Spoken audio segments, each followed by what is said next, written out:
Hey guys, it's Roderick. I'm here with X-Men Forever #1. Now, this is what I have been waiting for. This is what I have been waiting for, and this book did not disappoint. I have just been, since like Immortal X-Men #18 came out, with the big cliffhanger of Mother Righteous like failing to make her ascension to dimension status, Jean bleeding out. I was like, what? I've been waiting with bated breath. So this book did not disappoint, from the iconic cover of Jean bleeding out with the Phoenix Force to really everything. This was an outstanding book. In fact, I believe it was like the third highest grossing comic book the week it came out. So if you have not gotten it yet, get a copy, read it online, because this whole series is going to be fantastic. Mother is back. Now, I know Marvel's going to draw it all out and try to get our summer coins with this, because I think that they're going to double up an issue in May or whatever, because I don't think an issue's coming out in April.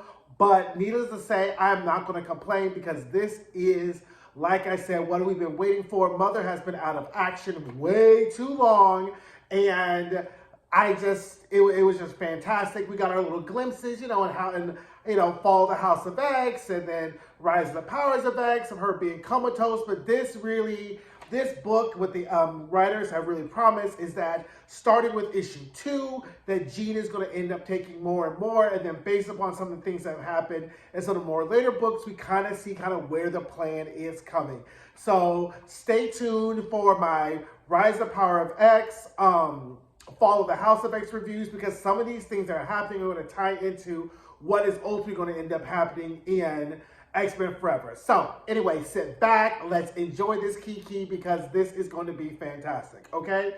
So we start off, and it's 1899, and we start out with Destiny, right?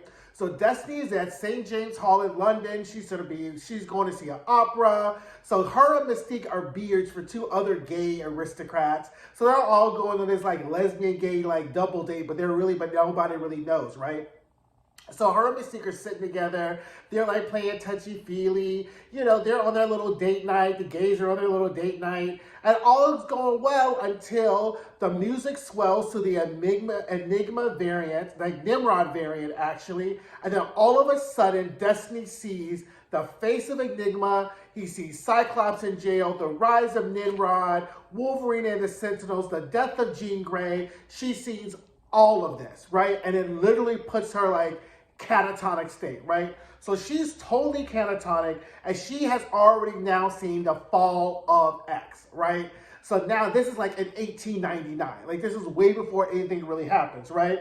So now Destiny, when she comes and comes to her consciousness, she figures out, because if you go back and read Immortal X-Men, Destiny was already Carmen Sandiego or Nathaniel X6 way back when, right? So she couldn't figure out all the pieces of what he was up to when she was at his house.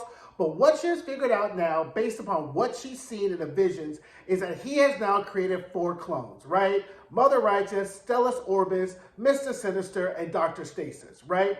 So then 20 years later, she goes to meet Mr. Sinister and decides that she's going to bring him in on the Kiki, right? She's like, look, I know that you're just one of the 4 clones created by Nathaniel Essex, and that your interest is in mutants. Now, I don't really fuck with you or like you, but it means we're on the same side. So what you need to do is get hip to the game of what's about to happen, because you're about to be used, and we can't really afford you to be used. So then she goes, right, and like tells him pretty much that the Nathaniel Essex is using the 4 clones to gather information and data for him to ascend to godhood, and then whispers something in his ear. And that's what we see in the House of X in the beginning of the Krakoan age, when Destiny whispers to Sinister, and he falls over and says, "You're a ghost, you're a ghost." And she's like, what the fuck happened? Child, Enigma pops up and be like, bitch, not so fast, silly rabbit, tricks are for kids.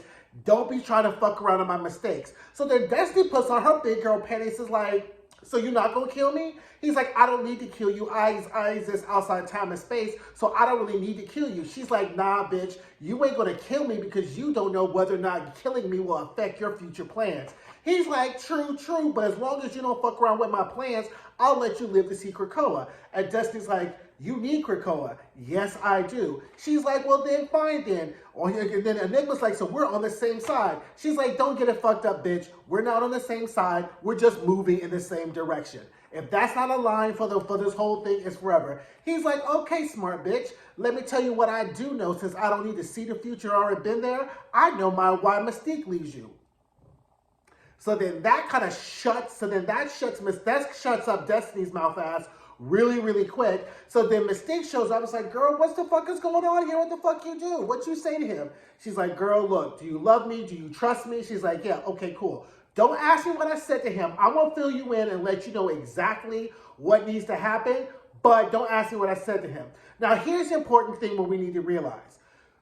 Enigma needs Destiny to be alive, because it is Destiny that sends Moira on the path for her 10th life, right? If you recall, when Moira started doing, first time she dies, second time the airplane, remember when she runs into Destiny, Destiny is the one like, nah, bitch, your next few lives, you need to be on the path of mutants, because I'm going to find you in every life and burn the fuck out of you if you don't stop trying to eradicate mutants, right?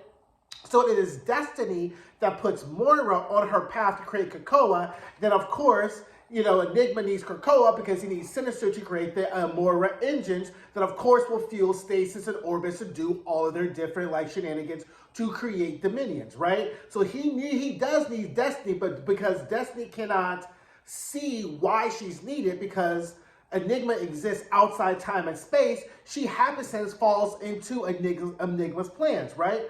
But Destiny is smart enough to know, look, I'm going to die one day, Mystique, and you're going to have to bring me back at all costs. I don't care what you got to do. I don't care who you got to kill, but you got to bring me back, because unless I'm back, y'all are going to be dead, right?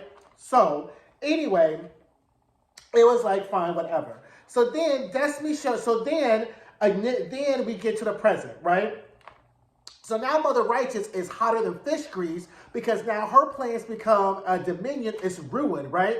And she has her whole little mutant puppet trapped in a white hot room where Destiny in the present is whooping the dog fuck out of this mannequin's ass. So then she's feeling all these blows, and she's like, fuck, what am I gonna do? Whatever, boom, boom, boom, because she's like, if they end up killing the puppet that's in the white hot room, Mother Righteous will die too. So she's like, look. So she has the puppet say, look, I can tell you, I can help you, I can take messages, and Hope is done with it, because at this point in the white hot room, we have Jean, who is bleeding out with the blood of circles. Exodus is like, I can't close her wound. Now remember, Exodus is an Omega level telekinetic, right? So if he cannot telekinetically pull the wound together, that means the wound cannot be healed, and Jean is going to bleed out, right? So now they're like, we need to get her back to Elixir, which we saw in the Rise of Powers of X #2, where Elixir could not heal Jean's wound, and she is still bleeding out and comatose, and we have the dark white hot room situation, right? So then Destiny is still constantly whooping her ass. Mother Righteous is like, look, I can tell messages back and forth or whatever like that, right? So then, before Mother Righteous, Mother Righteous is like, oh, I can tell you what's going on with Mystique to kind of sweeten the pot to stop Destiny from whooping her ass, right? But before Mother Righteous can get her plans in, here comes Dr. Stasis and Stella Orbis, the other two clones, right? And she's like, the fuck y'all doing here? They're like, bitch, you coming to jail with Orcus. She's like, fuck. So then they start fighting, right? So then she ends up doing her thank you magic on Stasis. Stasis turns around and then attacks Orbis Stellar, right? Stellar Orbis. So then she thinks she can escape down the hallway, but here comes sneaky, treacherous ass Celine. I was like, okay, bitch, you just one slippery bitch. And so then she was like, oh, bitch, I got a bunch of thank yous. And Celine was like, bitch, I don't know what time you woke up today, but you need to add 6 more hours to that, because I don't already know how to do this magic. And then she pretty much schools Mother Righteous on what a thank you really is. And so then Mother Righteous has those little orbs, right, that are floating behind her. So she's like, can you whisper, take me away, I'll free you. So bitch, the Dee drops it off 2 blocks away. She's like, damn, 2 blocks? So then she starts to run, and all of a sudden knives come out of nowhere because Charles Xavier is on her path. She's like, what the fuck are you doing here? He's like, I'm going to take you in because you're going to fucking put in some work, because you're the reason we're in this whole ass mess as we begin with. So then we find out that it was Xavier that put Orcus on his path by talking to Sebastian Shaw. Now, if you go back to that book with, The Legion of X, with oh my gosh, Legion and Nightcrawler, where Mother Righteous first made her appearance, right? Shaw and Mother Righteous had a deal. Mother Righteous went back on her promise, so Shaw is salty, and he's like, fuck her up. I don't care what you do to her, right? So Xavier's like, thank you very much. And she's like, you could have killed me. You could have had me killed. He's like, I don't give a fuck about you, right? Like, you're the whole reason we're in this mess, because you knew you ascended to be a Dominion, and you knew it was going to happen, right? Then we get the bigger gag as we find out that the Sinister Doug that we saw in Rise of the Powers of X, Xavier created for Sinister so he can get the last piece of Sinister out his mind. And Sinister Doug then goes and kills his real body Sinister that's in Krakoa, while Doug, brother, real Doug, is sleep trapped inside hibernating Krakoa. I was like, Xavier is out here just making some moves. Like, he is playing Yahtzee blind. This is like a double blind nil, because all of this shit really has to pay off, or people are going to be hella pissed, or it's not going to work. But I guess if you're talking about the end of the world, you really kind of have to take some big swings. But these are huge swings. And trusting Sinister again, like, isn't that how we got in this mess again? Is fucking around and trusting with Sinister. So I was just like, girl, okay, whatever. So then Sinister's like, you know what? We have to keep you alive, but that don't mean that we have to keep you intact. So we should just fuck you up on principle, right? So then Mother Righteous is like, no, not so quick, because I can tell you where the other mutants are. And Xavier's like, what? They're alive? Because if you recall, at the end of the Hellfire Gala, Xavier thinks that he killed all the mutants and over 250,000 mutants are dead. So now Xavier realizes that now all the other mutants are alive. So back in the White Hot Room, right, they got the other Mother Righteous tied up, and they're like, Xavier wants to talk to you, I've been captured. I hope it's like, boom, perfect, because we need some help here, because we got Bleeding Jean, we got a dead Phoenix Force, and then all of a sudden, Destiny pipes up, I want to know about Mystique. I'm like, girl, fucking priorities, right? Like, the fuck, I mean, the universe is about to come to an end, but Destiny wants to know how the fuck Mystique is. So then Xavier's like, fine, let me reach out. And you know, Mystique is always salty every time Xavier reaches out to her mind. Like, what the fuck you want? Like, every time Xavier's like, Mystique, she always answers with that salty, the fuck you want answer. So she's like, the fuck you want? He's like, she's on Krakoa. And she's like, Destiny wants to talk to you. She's like, I don't give a fuck about Destiny. I don't want to speak to her again. So then Destiny figures out that the reason Mystique is mad is because Mystique has read her diary. So I was like, girl, that little personal lesbianic drama that you wanted to have really could have waited until we figured out the fuck we gonna do about the bleeding Omega Jean Grey that's sitting there in the fucking White Hot Room and whatever like that. But girl, I was like, whatever, right? So now we pretty much are caught up to everything where we are, where the fall of House of X begins, right? So they send Rasputin off. So her job is to try to stop stasis. Of his 10 attempts, we realize from the fall of House of X, she stops 9, she doesn't stop the 10th. Then we have Rachel assembling the dead X-Men, which of course we're following, you know, which was a good idea for them to get Moira's memories so Xavier can go back and talk to Moira, right? So then Sinister Doug is like, oh, you're not really telling her like everything that's going on? And he's like, nah, not so much, you know, and they'll be okay with that, right? So that is X-Men Forever #1.